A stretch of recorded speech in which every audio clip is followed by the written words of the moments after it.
past, he created the most frightening film ever made. Then, he took his unique vision of terror one step further. Now, George A. Romero takes us out of the night, beyond the dawn, and into the darkest day of horror the world has ever known. Day of the Dead. There have to be survivors in Washington. Oh, Maya. They have more sophisticated shelters than this one. There have to be people in those shelters who know about us, who know where we are. With no radio contact, they'll come looking for us. I said shut up! They can be tricked into being good little girls and boys, the same way we were tricked into it on the promise of some reward to come. What the fuck is wrong with you people? They're dead! They're fucking dead, and you want to teach them tricks? They have to be rewarded, Captain. Why else will they do what we want them to do? I don't want them to do anything but drop over!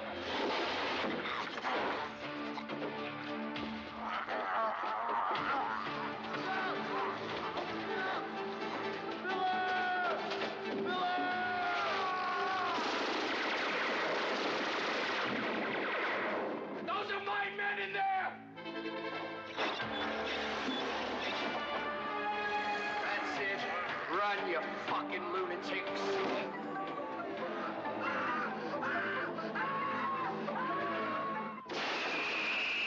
George A. Romero's Day of the Dead, the most eagerly awaited day in horror film history. The opinions, viewpoints, and beliefs presented on this program do not necessarily reflect those of the management, the affiliates and broadcast partners, or the sponsors. Listener discretion is advised. Scarefest Radio, the radio you can see.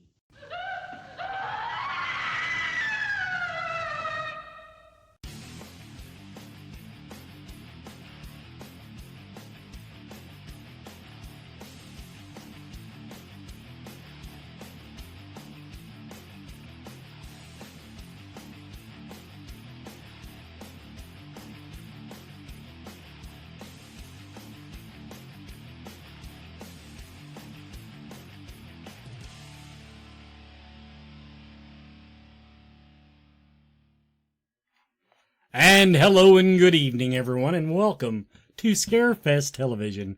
The original broadcast date, September 29th.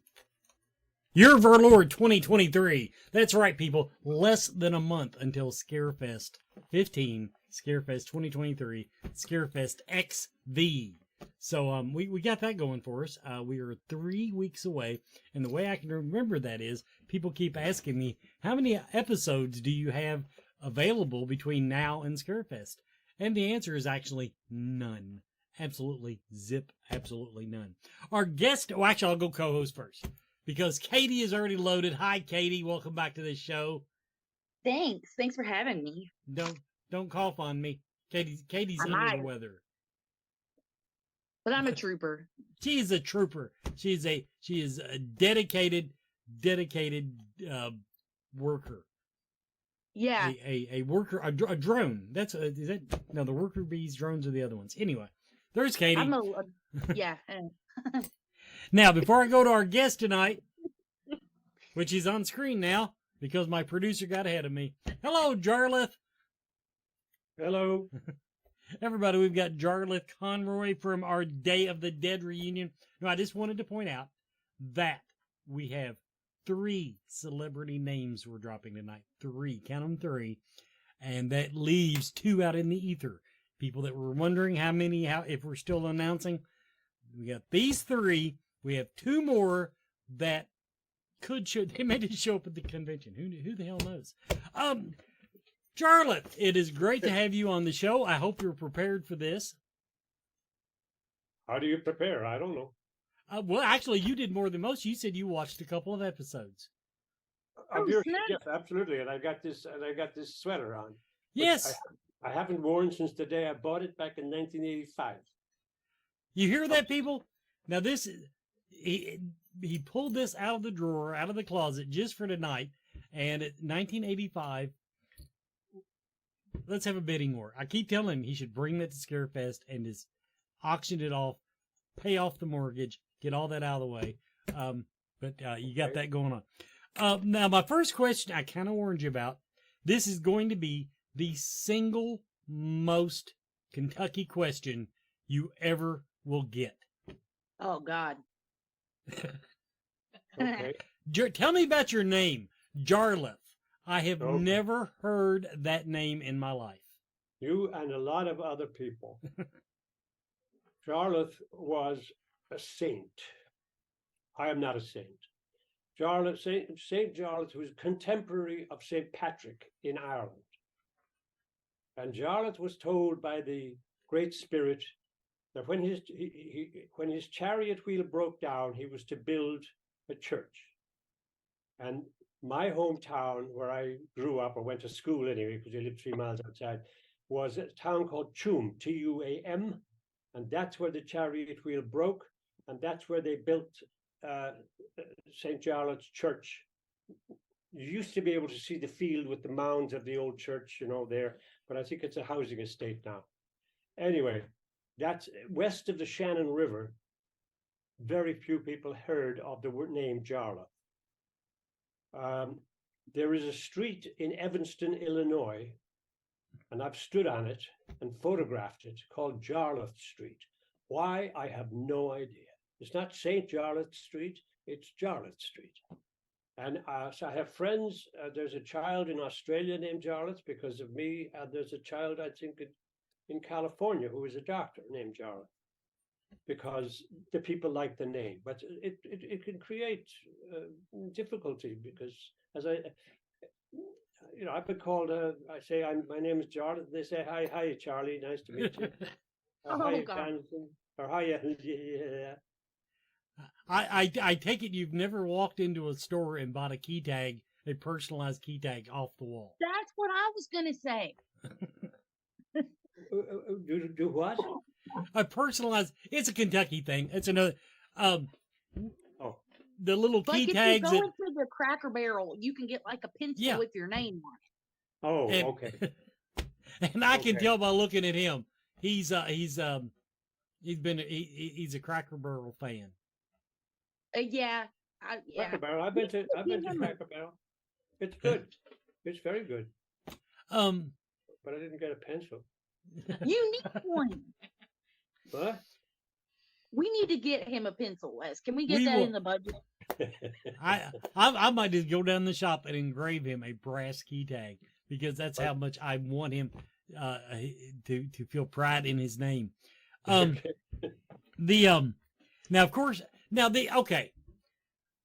went through your IMDb. Unfortunately, as much as you've done, very little of it is streaming right now.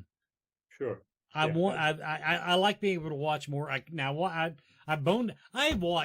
hope you get $1 every time I watch Day of the Dead because I've watched that damn thing like 3 times in the last month. Well, but we don't get any residuals from Day of the Dead. Oh, I'm sure. But I do want. Okay, so I saw you did a True Grit. What is your favorite? I'm not going to ask you your favorite movie. I want to know what your favorite genre of movie. Is it horror? Is it Western? I saw you even was in a couple of rom-coms, I think. What type of movie do you like best? I think I like the Western. I've been watching Yellowstone. Yeah. And I'm sorry I'm not in it because I ride a horse pretty well. We learned to ride horses in Heaven's Gate up there in Montana. We could ride them bareback. We could ride them, and you could ride along and pick someone up who was standing on the ground and hoist them up behind you. Oh, that's cool. I was. It's a trick. We learned a lot. So I was sorry I wasn't in. Anyway, Westerns, I think. Okay. Although comedy, I like comedy, especially on stage, because you get immediate satisfaction. Yeah. Gratification from the audience. Okay, we'll hand it over to you, Katie. Well, I was looking because you're right though. Like your entire filmography goes from literally Macbeth to Day of the Dead.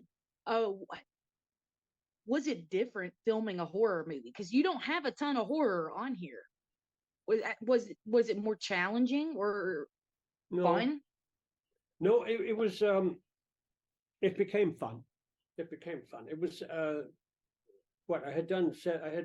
Hadn't done a lot of movies, you know. So it was a genre that I was used to watching, but being part of was a different story. So it took me a little while to get in rhythm. But George was very, very understanding about that, and we got it going. But that's the only horror movie I've made, and I don't watch horror movies. That would be interesting. Like there's a thing I think that's I like as a horror fan.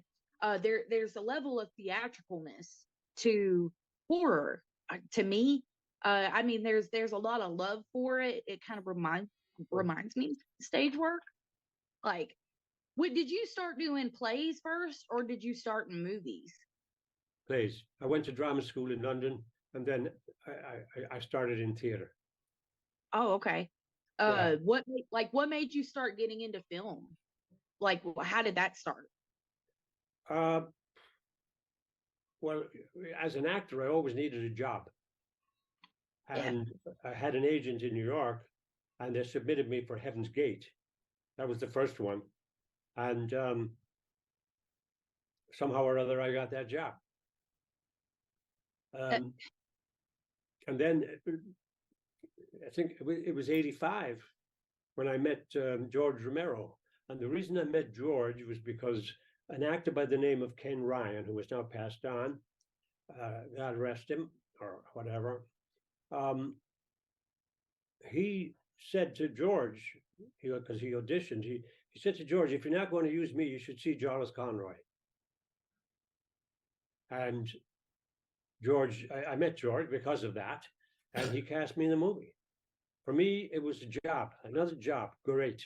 It's not as if I had a lot of, I wanted to make movies, or I just want to do TV, or I was a working actor.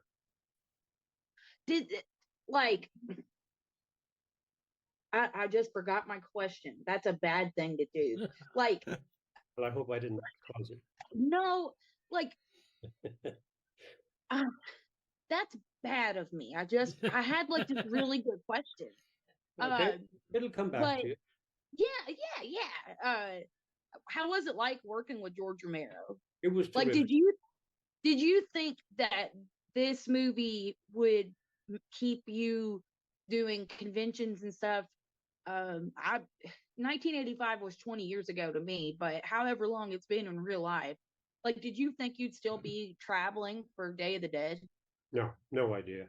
I was doing a job. That's kind of cool, actually. George was very, very. He's a very, very understanding man, and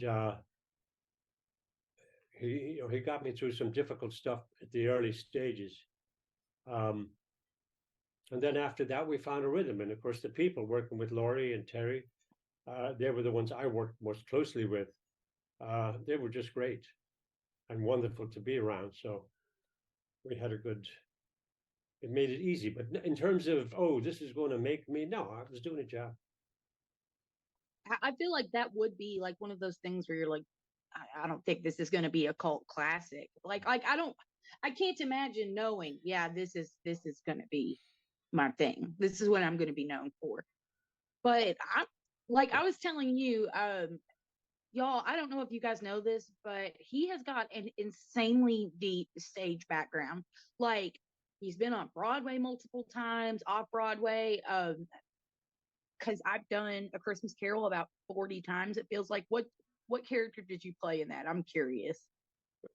Who are you talking about first, being on Broadway 40 times and stuff?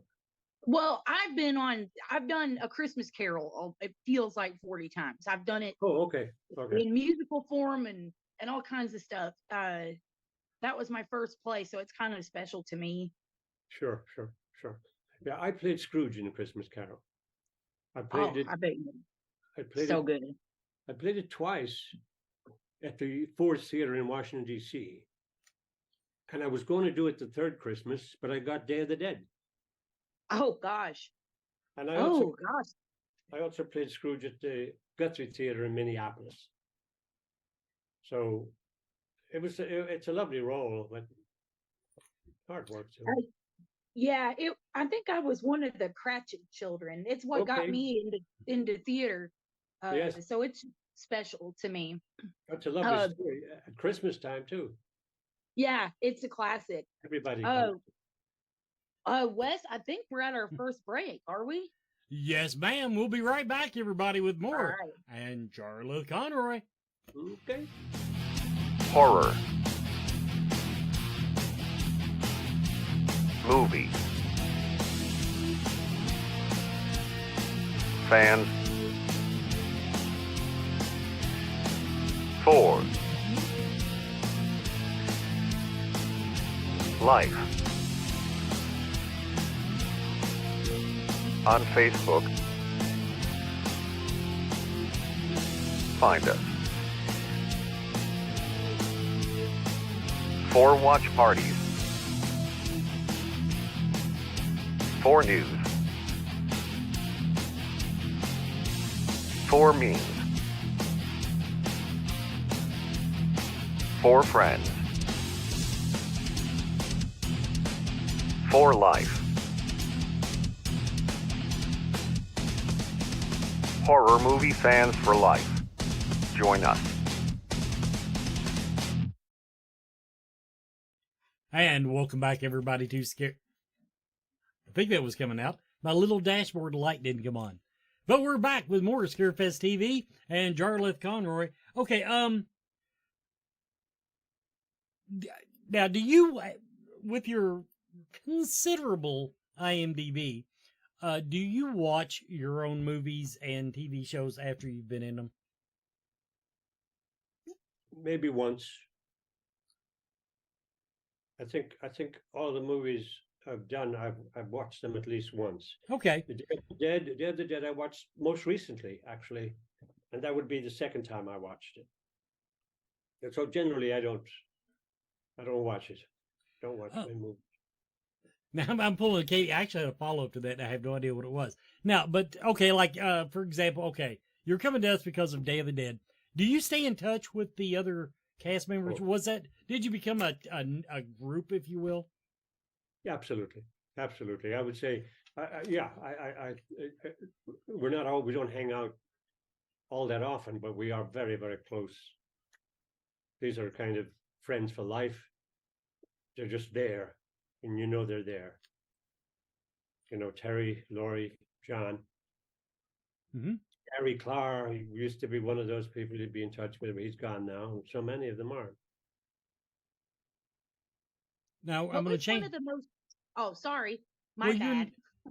Yeah, Katie, you're not even on camera right now. Hold your horses. I'm talking. Okay. From the chat room, a YouTube watcher wants to know, of your theater roles, what was your favorite theater role?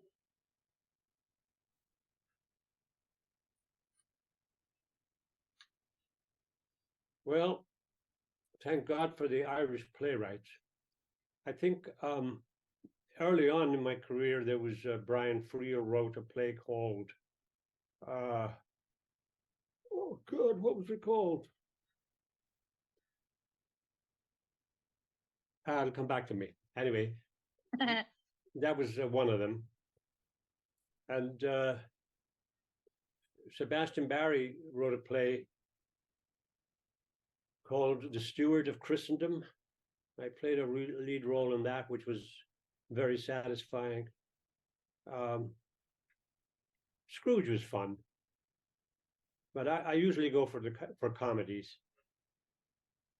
Philadelphia, Here I Come was the Brian Freer play I was trying to think of, or the first one. And of course, Sean O'Casey's Plow in the Stars, June on the Paycock, all of those. Now I remember why I ask you if you watch your own movies and TV. I watched Stay, the movie Stay that you're billed in. You played the Englishman. Stay. I didn't know what. It's on your IMDb, sir. It It is. is, but I didn't have much to do in that, did I? Apparently not. That's where I was going to ask you what your character actually did. It's kind of an embarrassing question. I liked the movie. I went ahead and watched it all the way through, but I did not even find you in it. And it's kind of an embarrassing thing to say. But I was going to ask you what your character, where I could look for your character in that movie. There was some scene in front of a fish. It was filmed out in the marina out in, or whatever you call this, in Brooklyn. And it was a very short scene in front of the fishes swimming in the tanks. And the conceit was that there was supposed to be another scene and perhaps another role, but that never happened. Stay is not a good memory in my mind. Okay. It's unfortunate that you brought it up. I'm sorry. I'm just kidding. I don't care. It wasn't. No, not my. I don't think I even watched that movie. That's a good movie. You should go back and watch it. It's all right. Yeah. Okay. Now I do want to before I flip you over to Kate again. Another question from we're getting a lot of YouTube traffic tonight. Is there a play that is there we're going to talk theater here. Is there a role that you would love to play that you've not had the chance to do it?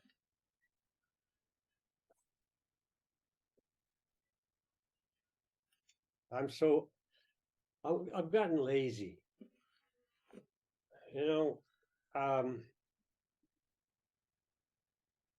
I suppose in the Shakespeare's, Lear would be. I can't say it would be good to do. I don't know what I would do with it.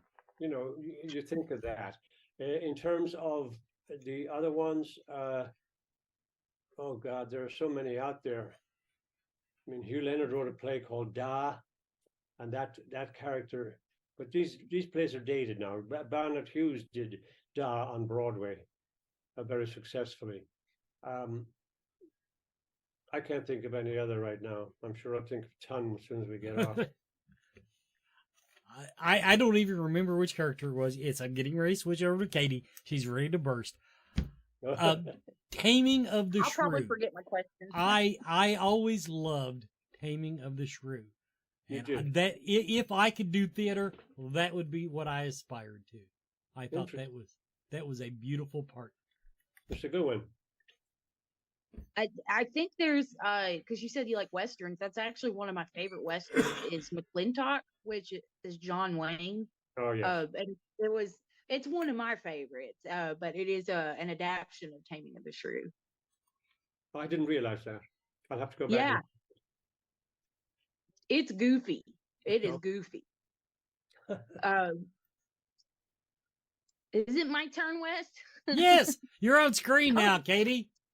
Oh, okay, cool.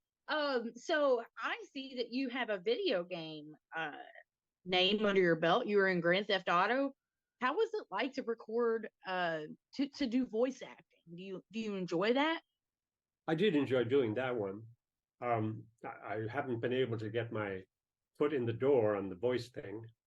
As a friend of mine and another actor, veteran actor, he said, I said, how come? He's a great voice. He said, how come you're not doing voiceovers? I said to him. He said, I'm not a member of the club. So I think that get back we to need to introduce you to Brian Brimmer at Scarefest. I was thinking the same thing. He loves to voice act. That is his thing. Oh yes, yeah. He'll get you in the club. Okay. No, it's the way the cookie crumbles in a lot of ways, and I've done voiceover auditions, and I mean I did have a good run on the Guinness, on the Guinness commercials. And it's an interesting story in relation to Stay was coming back after we shot that scene in front of the marine, what do you call them? The big fish tank. Anyway, after we shot that, we were coming back, and I was supposed to go to a callback for a voiceover for Guinness. And we got stuck in traffic. Oh. The time was going. And you know, these people don't wait around that long. Yeah. But when it came to it, I had a friend in the room by the name of Malachi McCourt, Frank McCourt's brother. And Malachi said, wait for him, wait till he gets here. So they waited, and I got there. And that's how I got that job. But what do you think is the most satisfying media for you to perform in? Stage, film, television, voice? Stage. Yeah. Because you're in an immediate connection with your audience. Yeah.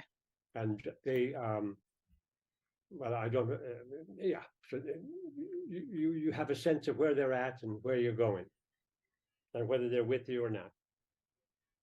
Whereas movie, it's up to the director. Yeah. If you had any advice for actors like me that just do community theater, but I'm just doing it for fun, what would it be?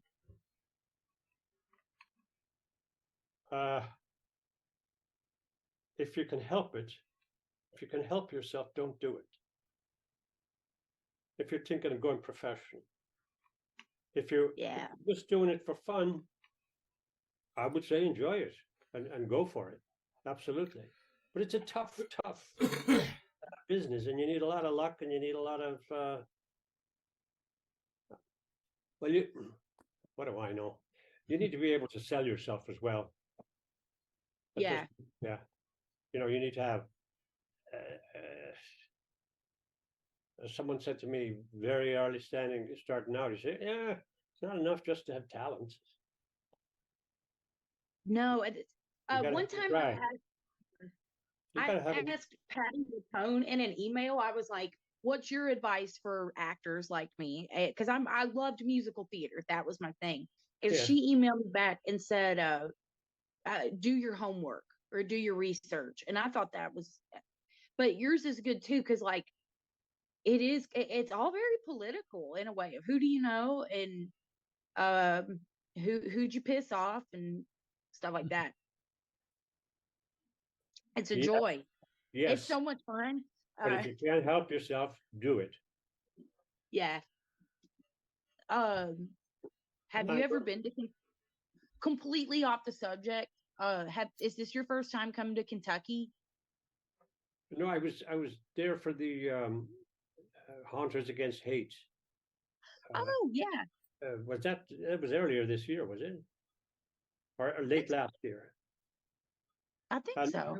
And have Kentucky? Other than that, no, I don't think so. St. Louis is in Missouri. Yeah. Yeah. No, I've been to quite a few cities around the world, around the United States, but I never. You have a very famous rep theater in Kentucky, don't you? There's several. Yeah. There's several. Actually, in my hometown, we have Kentucky's oldest outdoor theater. It'll be celebrating, I think it's 75th season next year. Wow. What did they do? It was my first job. But it's Pioneer Playhouse. I love it. I've been ghost hunting there. It's special to me, but it's been kept in the family for this long time. So it's very like magical feeling, and like you feel like family there. It's awesome. Beautiful. And what kind of plays do you do? There I did a comedy, and truthfully, I'd say this to their face. It was a terrible play. It was called Miranda, Catch of the Day, and it was about a mermaid that we caught, and I was an extra in it, and it was awful. But I was just happy to be there. Summer stock. I think coming up on our 30-minute mark. I think we're coming up on our guest announcements and all that jazz. Yes, it's time. It's time actually for me to talk about one of our sponsoring vendors, Holiday Glass Studio. Wicked stained glass, creative stained glass with vision. Now, this doesn't sound like your typical horror convention fair, but go to their website and look at their Wicked collection, Stained Glass, featuring Michael Myers, the Angel of Darkness, Pyramid Head, Nosferatu, all kinds of neat stuff. Go to their website, holidayglassstudio.com. There's 2 L's in holiday. Holidayglassstudio.com. Go to scarefestweekend.com. Just click on the featured vendors link, and it'll take you right there. Holiday Glass Studio, a supporter of the Scarefest. Now it is time for our announcements. Our first announcement, Brandy Roderick. Now, she was in Starsky and Hutch. She was in Baywatch. She was in the Nanny Diaries. She's in a whole bunch of stuff, including Playboy, which I just absolutely love. Playmate of the Year, I forget what year. But she got a movie coming this year to the Scarefest Film Festival called Wineville. She, I think she wrote it and acted in it. She didn't direct it, which I believe that's her part. She plays Tess Lott in it. It's a great movie. It's one of our feature presentations of the festival. And Brandy Roderick is coming to the Scarefest to sign autographs and do a Q&A with her film on Saturday night. So, we got that. Now, here's one for everybody. Hey, little movie coming out called Five Nights at Freddy's. We got 2 of the stars of that, Kevin Foster and Jess Weiss. Kevin Foster and Jess Weiss from the upcoming horror movie Five Nights at Freddy's. Highly anticipated because I didn't even know nothing about the movie. It's got a stellar cast, I gotta admit. Matthew Lillard's in it, Josh Hutcherson, Mary Stuart Masterson. This is a heavyweight cast, and Kevin Foster and Jess Weiss are coming to Scarefest. This weekend, check out the Central Kentucky Mystical Market.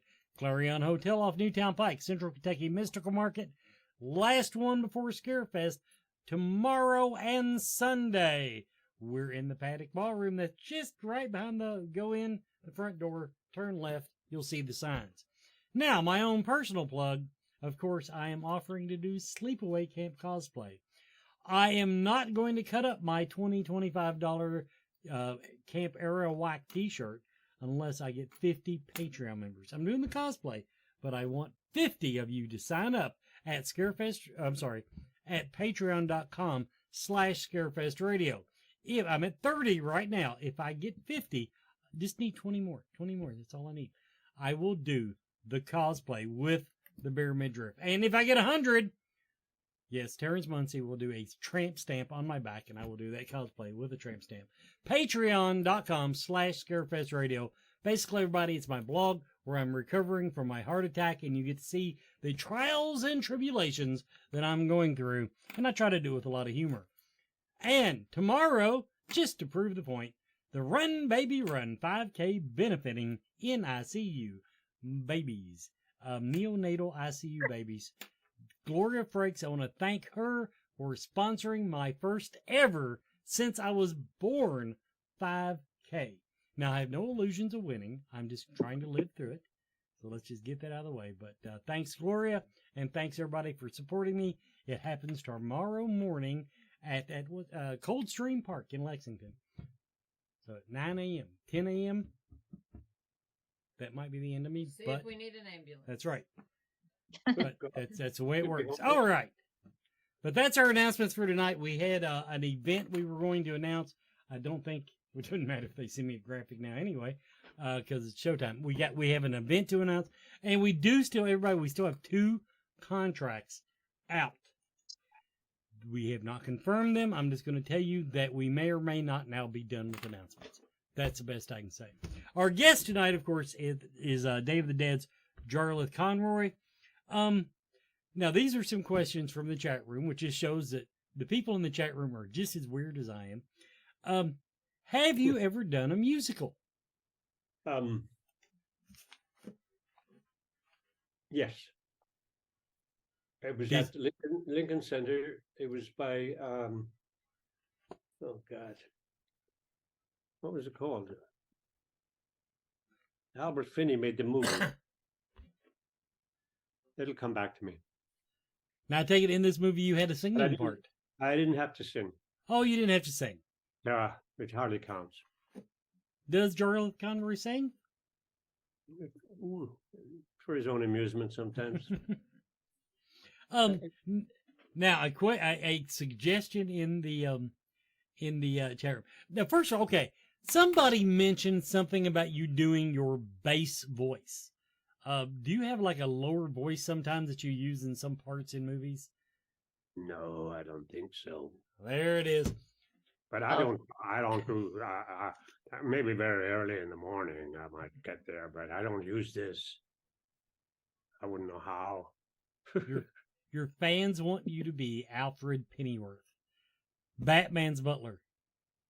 Okay, I will happily accept that. That I think that would be a great part. Be perfect. Well, yeah, I mean he's got the accent. Absolutely. Now, and the one other thing I did not know about you. What's this about Terry Alexander kissing you on Joe Bob's drive-in thing? Oh, I need to correct that. I kissed Terry Alexander. Ah.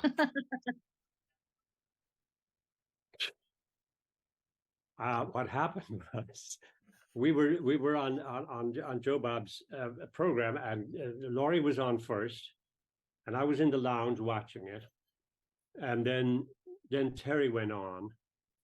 And Joe Bob brought up the issue of, well, you and McDermott, was there any kind of gay thing going on there? And I can't remember exactly what Terry said, but I turned to the room, the people in the lounge, and I said to them, I think I should plant a kiss on Terry when I go on. And they thought it was a great idea. And then I talked to the director of the piece, and he said, oh, that's a great idea. Let's get the camera set up for that. And I said, should I tell Terry? He said, no, don't tell Terry. So I walked on and planted the kiss on Terry. And Joe Bob asked me afterwards. He said, no, he asked me during the show, did you do that because of what I brought up earlier? And I said, yeah, it was the first I'd heard of it. Does that answer the question? You should have been like, no, that's just how we meet. Like, that's just how we see each other. Yes, I didn't. I knew I was on camera. No, so that was the story. How did you hear that he planted a kiss on me? So, that's the way they worded it in the chat room. I was completely unaware of the entire situation. We can blame that on Jake. So I'm just going to say the way it was worded, I did not really. Okay. In other words, there was no answer to it. I just wanted to know. Yeah. Well, yeah. Go ahead. And you're talking to Terry next week, yeah? All right, Katie, over to you. Okay. What's your favorite thing you've done in your entire career? Like, do you have one project that you will just always hold higher than the others? No. Oh, okay. I'm pretty pleased about Day of the Dead for sure, because that has, progressed. But in terms of plays and stuff, there are many. Yeah. Like, do you have any like funny behind the scenes stories from Day of the Dead that maybe our viewers haven't heard before? Well, the one that comes to mind right away is when they were tearing Joe Pilato's guts out. I don't know I wasn't in the scene, so I don't know what I was doing there, but I was there and I was standing next to George. And I looked at George and went to like, where's this coming from? And he just looked at me, went and shrugged. Yeah, I guess we had to be there. Well, no, I think that would be just wild to see. Do you do many horror conventions? Or do you do many Comic Cons and stuff like that? I do. I've done quite a few horror conventions. Yeah, I've done many of them. I couldn't do many right now. I'm excited to have you at Scarefest because I feel like we are just a family. Like, we have the best people that come to our show. I agree.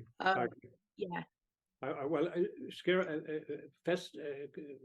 these conventions generally, and particularly the horror conventions, I find people's enthusiasm amazing, and their dedication and their interest is so admirable in my view, that they're so into That's it. what Wes always says is he's like, horror fans will be like, why did you turn left at that scene? Like, why didn't you go the other way?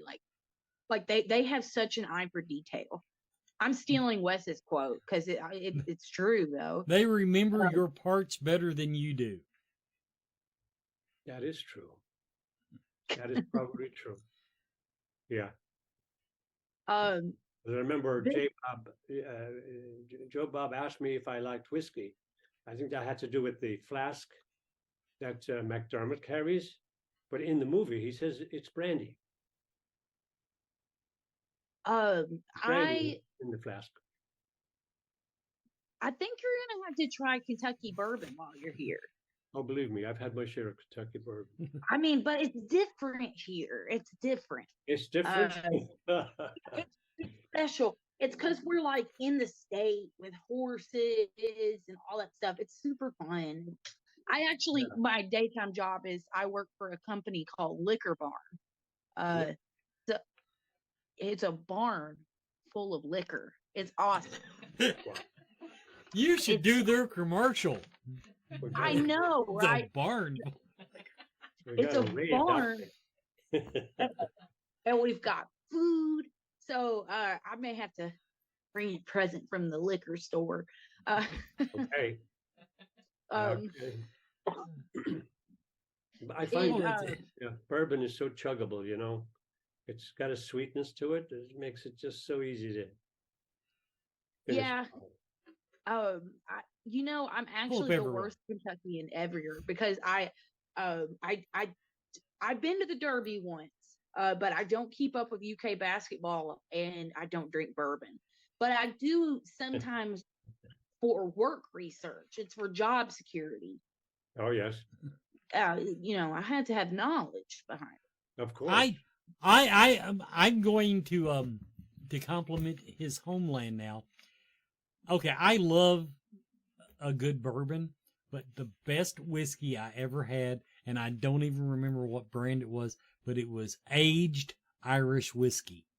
Okay. Single barrel. I remember the guy was telling me all about it, but it had been aged like 50 years or something. It was incredible. Oh, God. No, it wasn't that long, but it was a long time.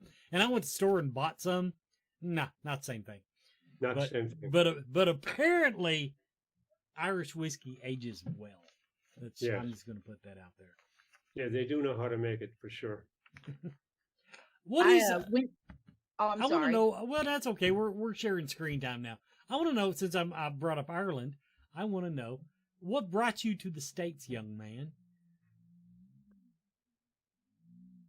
Well, my family emigrated from Ireland back in 1958. When we sailed on the Corinthia out of Cove Harbour down in County Cork and flew and sailed into New York 2 days before Christmas. So we stayed in America for 6 months. My mother hated it. We lived on a farm in Ireland. If you wanted to feed the children, you want to feed food, you go kill a chicken, or you get the eggs, or you milk the cows, or you get the vegetables in the garden. And if in Brooklyn, if you didn't have money, there's no point in going to the supermarket. She hated it. But I liked it. I went to high school. I went to Fort Hamilton High School for a couple of months. And I thought, oh, the sky is blue and people are wearing colors and people are laughing. They're smiling, actually. And I liked it. So when I went to drama school in London back in 1969, so we left what was then Idlewild Airport on the 2nd of July, 1959, flew in a TWA Super Constellation back to Shannon Airport in Ireland, stopping at Gander for refueling. This is too much detail. I like it though. And so I had a taste for America. I always liked it, but nobody told me, and I didn't check, that it changes its personality every 10 years at least, maybe every 4 years now. Yeah. So I got married to an American girl while we were in drama school, and I met there. And she wanted to return home, although we spent in London. We stayed in London for a while, but then she wanted to go back, and I was not opposed to it because I thought, oh, America, yeah. And so that's how I got here this time. Let's do our 45-minute commercial break, and then we'll come back, and then I'll turn it over to KB because I kind of stole some of her time there. That's fine. Spirit Mechanics. Spirit Mechanics, longtime supporter of Scarefest, longtime supporter of the show. SpiritMechanics.com. They now have a brick and mortar store at 1018 East New Circle Road. The Missing Element Shop. The Missing Element Shop. One-stop shop for Spirit Mechanics and Stephen's Healing Vibrations, where you will find metaphysical supplies, books, divination, altar supplies, tarot, and oracle decks. Everything mystical and metaphysical, and coming very, very soon, the West Forsyth Meditation Candle. Check out Stephen's Healing Vibrations, though. Stephen Tyree, he does vibrational sound healing, and it's incredible. You will not. It's one of those things I did not believe. It's poppycock, as Sheldon would say. I would say poppycock. I tried it. I liked it. It really worked. SpiritMechanics.com, and check them out in the real world. Now, we're going to do our Bonehead Weekly movie review.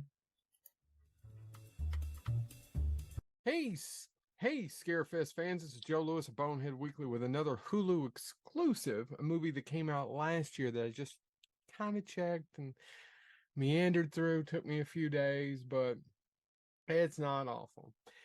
It's called Old Man from 2022, and it stars Stephen Lang. Now, if you guys don't know who Stephen Lang is, that's okay. If I tell you who he is, you'll totally guess. No, I'm joking. But seriously, Stephen Lang is in Avatar. He's the bad guy in Avatar. A ton of movies, wonderful character actor. Think he's fantastic. And he's the only thing that kind of holds this movie together. It's what they used to call a two-hander. Basically, it's a stage play shot as a movie.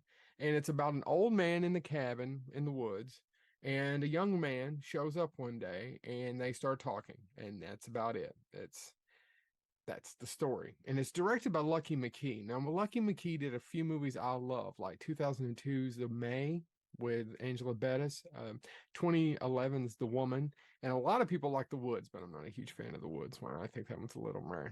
The other actor who plays the young man, whose name is Joe, is Mark Center. Did I enjoy this movie? I mean, it's about a lost hiker stumbles into a cabin with a crazy old coot, and it becomes clear that one of them is hiding something. And I think that story is as old as time, right? And basically what one of them hiding is their past, and their past is kind of attacking them again.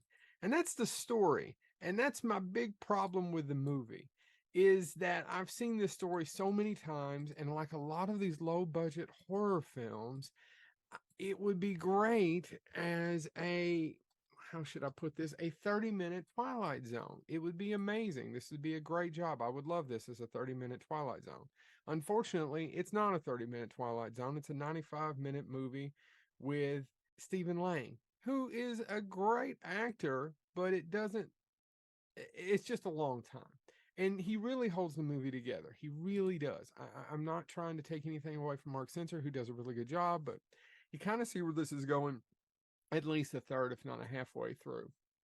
And it's not scary. It's not overly bloody, but it's not awful either. I would say it's a 5 out of 10 at best. And if you like Stephen Lang and you want to watch good character acting, and a best example of a stage play shot as a movie to me is The Hateful Eight. Now, there's not that many interesting characters in this. Like I said, it's what they call a two-hander because there's only two main characters. There's two other characters that show up later in flashbacks, but there's really only two main characters. If you into that, which I can be, and good dialogue, then this is for you. If you're into gross out horror, lots of blood, lots of action, lots of blah, blah, blah, blah, blah, not for you in any way, shape, or form. This is not the movie. However, it's not awful. I can recommend it kind of, but not overly. It's one of those 50-50 things. So should you watch it? If you have Hulu and you want to watch Stephen Lang, check out Old Man. Otherwise, probably should skip this one. This has been Joe Lewis of Bonehead Weekly. See you later.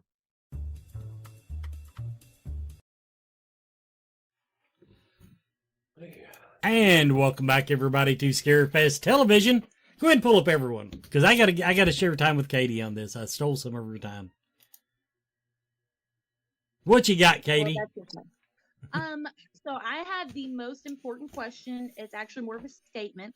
But happy birthday tomorrow. Thank you. How do you know that? Way to research, Katie. I did my research. You're a Libra, and you're from Ireland. I found that out. There's not a lot of background stuff online, so I couldn't be like, "Do you remember when you did this?" But are you doing anything fun for your birthday? Probably go out to dinner. That's about it. Hopefully you stay dry. Exactly. Well, I think tomorrow's supposed to be a bit drier. Today was awful. Yeah. Yeah, he was saying before we started that Brooklyn, where he's at right now, is it Brooklyn or just New York City? I'm in the East Village in Manhattan. Okay, yeah, that they've had a ton of rain. I know. You can send it our way. Yeah. Because we have had none. Ah. We had a little bit this week in my part of the state, up here in God's country. Yeah. It's very good of you to remember my birthday. That's something I want to forget. I thought about singing for you, but then I thought I might have, I think I have the flu and I'm just not feeling very musical today. Oh. But just know that I was going to sing. I'll sing you a belated birthday at the show. Okay, over bourbon. Yeah, over bourbon. That's right. And I might be dressed up as something really ridiculous. She will be dressed up as something ridiculous. That's our shtick. Okay. If Macho Man Randy Savage wishes you happy birthday, it's me. Okay. Or yeah. All right. Well, I need an interpreter. Yeah. The fans want to know, since we were talking about fan conventions, horror conventions in particular, best and worst. Do you have at a convention, do you have a worst fan encounter? Or do you have a best fan encounter? Are there any fan encounters that stick in your mind? No, they all do. They all do. And I haven't really ever had a bad encounter with a fan. They've all been very, very friendly, very considerate, very pleasant. I'm sorry, I don't have anything bad to say about them. Then why don't I get along with more of them? Well, I only cover a small spectrum. I'm in a small spectrum. You know, they have the dead horror. That's it. You know, they're not doing coming after me for a lot of other stuff. See, my problem is that I answer a lot of the Scarefest questions online, and you can only answer the same question so many times a day without starting to get to be a little bit of a smartass. Now, serious question from the plays and or movies that you've done. Do you ever keep props? Do you keep souvenirs, or is every job just behind you? Sometimes I keep clothes or a hat. In terms of props, I don't think I kept any props. I don't think so. But I would keep a gown or a suit, stuff like that. Okay. Yeah. I in my community theater productions, I did keep the sledgehammer from Misery. So yeah, that's she sits up on top on display just to kind of let people know where I stand. Right. And then I did a production of Mel Brooks' Young Frankenstein, so I got to keep the wig, the Bride of Frankenstein wig. Oh, nice. You got to do that character. I thought about it. I know I've got Peg Bundy. Peg's coming out. Macho Man Randy Savage, and maybe Young Frankenstein. Yeah, totally. I want, yeah. It's... I Oh, know Frankenstein. Yeah. When Wes gave me permission to dress up for the show, I was like, that's probably the worst decision you've let me have. I don't like my crew, my co-host, to be bland. Right. That's not happening here. I make them. We all work our asses off at Scarefest, so if you can do something like that and make it a little bit of fun, Yes. I encourage it. Cool. I mean, if you do get those extra 20 people on your thing, if you're wearing the midriff and I'm wearing Macho Man Randy Savage, it's going to be a good table. This year. It's going to be awesome. All right. Brilliant. Well, everybody, we're at the top of the hour. Our guest tonight has been Jarlath Conroy. Of course, he's coming to Lexington like the day after tomorrow. It's Looking like that forward to it. close. It is that close. Yeah. And Wes, good luck with the race tomorrow. Just say don't die. That's all I hear. When people tell me good luck, You should don't be die. home resting. I I'm sorry. I couldn't. Yeah. Good luck. Don't die. Don't die. There you go. The bad part about doing it tomorrow is that if I feel really, I know I'm not going to feel bad, but I have a convention that Mystical Market to do the rest of the weekend. So I don't even get to go home and lay on the couch. I have to be in a booth and do tarot card readings and say hi to everybody and be my normal, charming self. And that's what's going to be tough. All right. You should come in all sweaty. That would be kind of. I even bought new shoes. Oh, shit. They'll make me run faster. So everybody. Anyway, go. This has been Scarefest Television for September 29th. We will see you all in 3 weeks. Thanks for tuning in. And Jarlath, thank you so much for doing tonight's show. Thank you. Wes. Thank you, Katie. Good night, everybody. Have fun.